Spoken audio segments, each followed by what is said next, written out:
Gandang umaga! Tayo magluluto po ng sweet and sour na tilapia. So, yun po yung aking mga sangkap. Tilapia, yung carrots, bell pepper, and then bawang, and luya.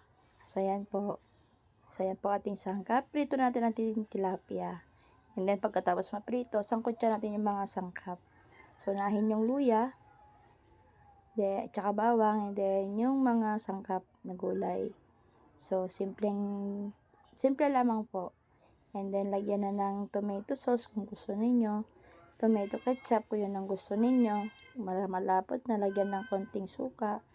Lagyan ng konting paminta, asukal. Then, ibang pampalasa. Nasa inyo na po yan. So, yan lang po. Pakuluan lamang ating gulay hanggang maluto. Hayaan lamang po natin sila. At pagluto na yung gulay, nilalagay ko yung tilapia. Yung iba kasi hindi na nila nilalagay yung tilapia pagka ano.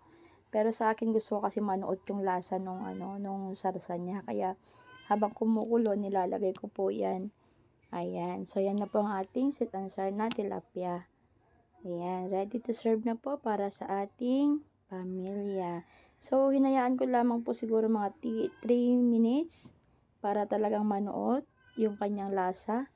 Then, lilipat na po natin sa ating lalagyan. Ayan. So, yummy. Taob na naman nito ang kaldero.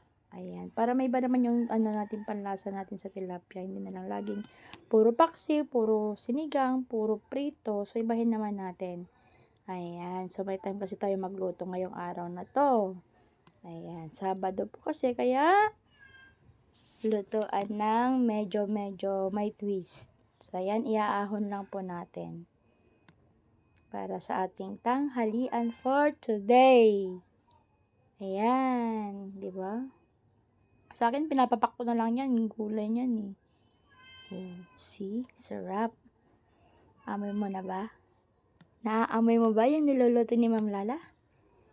Sarap po niyan. Gustong-gusto ng mga anak ko.